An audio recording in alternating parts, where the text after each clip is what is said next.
పరం శాంతి. బాపూజీ ఇప్పుడు లిఫ్ట్ యొక్క గిఫ్ట్ పిల్లలందరికీ ఇస్తున్నారు కదా! కానీ ఈ పవర్ గిఫ్ట్ నవంబర్ 1, 2025 వరకు మాత్రమే కొనసాగుతుంది. జ్ఞానదానం, మహాదానం చేస్తున్న పిల్లలు, అందుకోసం ధనం ఇచ్చి సేవ చేస్తున్న పిల్లలు, వీరి భాగ్యం చాలా గొప్పది. ఆ లెక్క ప్రకారమే వీరి కోసం ఈ పవర్ గిఫ్ట్ లభిస్తుంది. వీరి గిఫ్ట్ భాగ్యం యొక్క గిఫ్ట్ సూపర్ కంప్యూటర్లో వారి అకౌంట్లో నమోదవుతుంది. కాబట్టి ఈ పవర్ గిఫ్ట్ ఇచ్చే సమయం 1 నవంబర్ 2025 వరకు మాత్రమే. ఆ తరువాత ఎవరికి పవర్ గిఫ్ట్ ఇవ్వబడదు.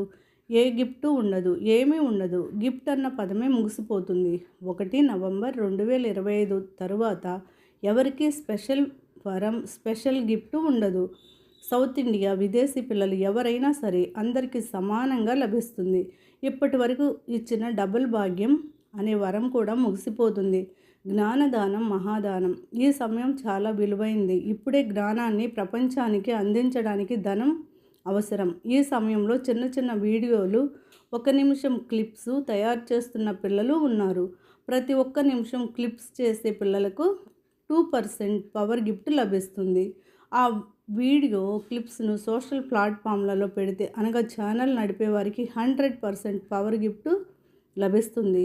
సోషల్ ప్లాట్ఫామ్లలో ఉన్న 4 ఛానల్స్లోని అన్ని వీడియోలను లైక్ చేసేవారికి కూడా 100% పవర్ గిఫ్ట్ లభిస్తుంది. ఇది ఇంట్లో కూర్చుని కూడా చేయవచ్చు. మరియు ప్రతి వీడియో క్రింద మంచి కామెంట్ రాసే పిల్లలు, అంటే ఇతరులకు ఇన్స్పిరేషన్ ఇచ్చే కామెంట్ రాసే వారికి 200% పవర్ గిఫ్ట్ లభిస్తుంది.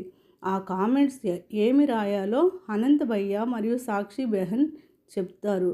షేర్ చేసిన వారికి ఒక వీడియోను తమ గ్రూపుల్లో షేర్ చేసిన ప్రతి ఒక్కరికి ఒక్క వీడియో షేర్ చేసినందుకు 2% పవర్ గిఫ్ట్ లభిస్తుంది. ఈ అన్ని గిఫ్ట్లు 1 నవంబర్ 2025 వరకు మాత్రమే. ఆ తరువాత నవంబర్ 1 నుండి గిఫ్ట్ సిస్టమ్ పూర్తిగా మూసివేయబడుతుంది. ఇప్పుడు ధనం ఇచ్చేవారికి చాలా గొప్ప గిఫ్ట్ లభిస్తూ ఉంది. ఇకపై ధనం ఇచ్చేవారికి కూడా ప్రత్యేక గిఫ్ట్ దొరకదు. డబుల్ భాగ్యం అనే వరం కూడా ఆగిపోతుంది. అందరికీ సమానం భాగ్యం కూడా తగ్గిపోతుంది. సాధారణంగా లభించే భాగ్యం కూడా నవంబర్ 1 వరకు మాత్రమే ఉంటుంది. తరువాత అది కూడా సగం తగ్గిపోతుంది. పరం శాంతి.